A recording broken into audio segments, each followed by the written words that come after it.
democracy, it's still bloodshed. So anything worth having is worth sacrificing. And we know that this system right now is causing death after death, dissatisfaction. And whenever there's a longing for something new, whenever there's a great amount of dissatisfaction, nature brings about a change. It has to bring about a change. And there has never been a level of dissatisfaction as it is today. There's almost 100% dissatisfaction with the rulership, with the policies, with the politics, with the geopolitics. And now there must be something changed. We can't hold on. We can't build something new holding on to that which might have been.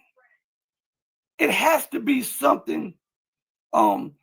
We have to let go of that which we thought that we wanted, but it never lived up to its potential for something else. Because if we hold on to that love that we lost long ago, we'll never be able to realize the love that stands before us or the love that we can build with somebody else in the future.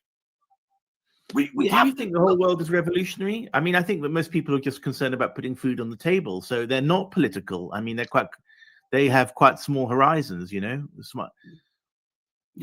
Yeah. I want to give a shout out to MS Sparks 187 for the $2 super chat. Thank you so much. I won't keep you much longer, but I love very interesting to talk to you. I was in South Africa once, twice actually recently, and we could talk about that sometime. Yes. Yeah, I really enjoyed the political. So do I. Back and forth. It really, I'm addicted to this stuff, and so I want to say this: anything worth having is worth sacrifice.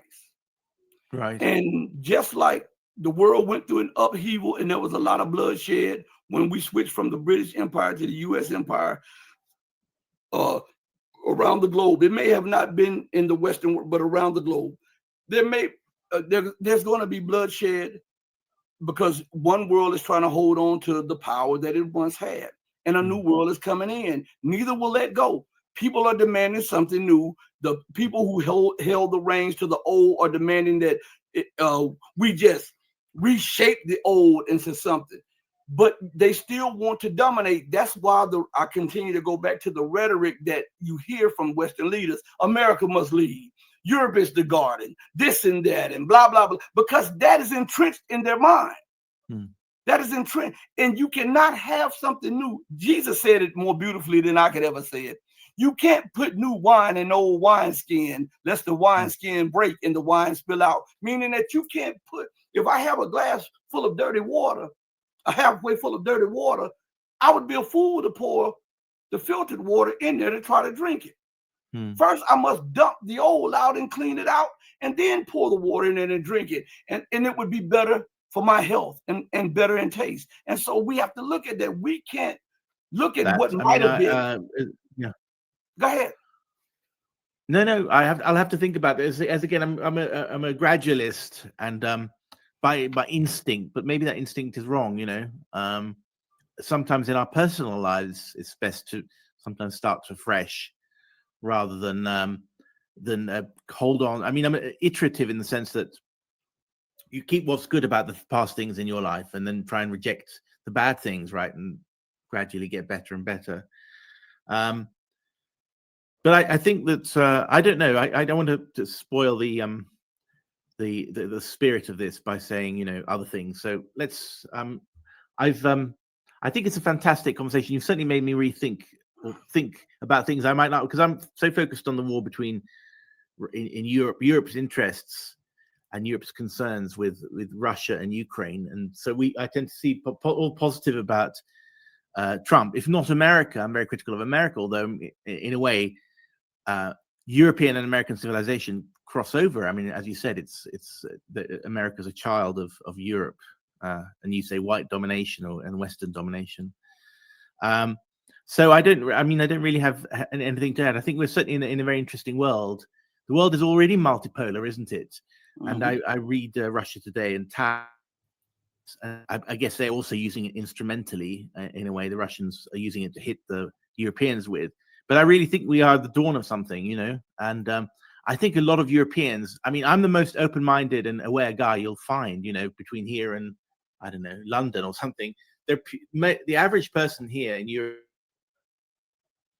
clueless about the developments going on, that we're already moving to a multipolar world, and that we're seeing de-dollarization, and we're seeing a poly crisis for the Europeans and so on. So I think that, I'm certainly going to share this talk if you put it out on YouTube, because it's very stimulating and eye-opening.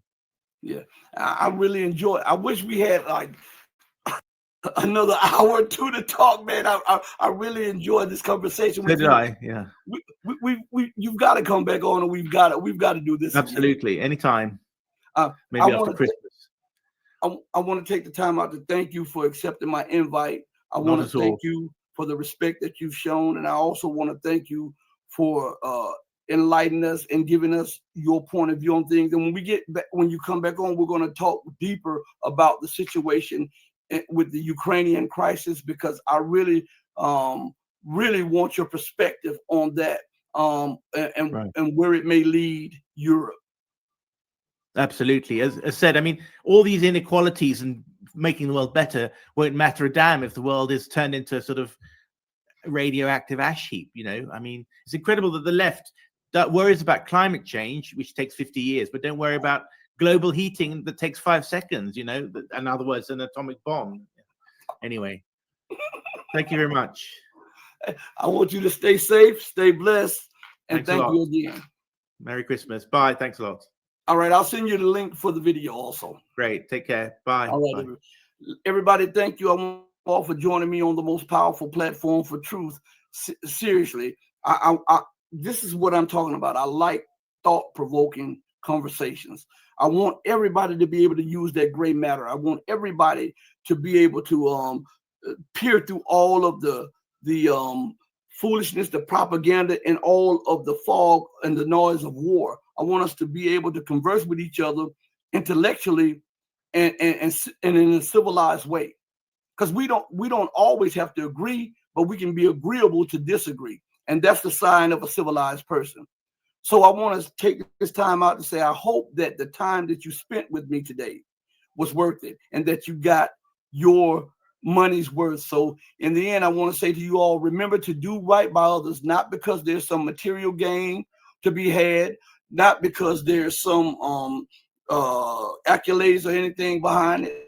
I want you to do right by others because it's the right, the humane, and the godly thing to do. Because even when no one else is watching you, remember that God Almighty is watching you.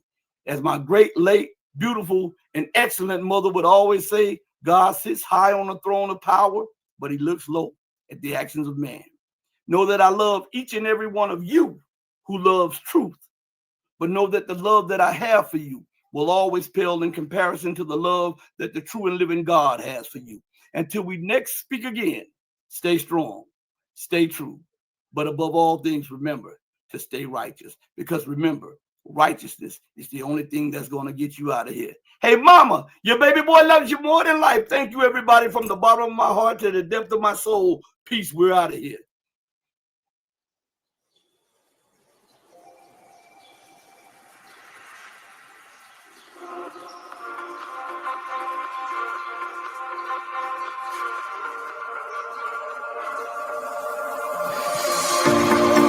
Told you to walk away. That was my first and last mistake.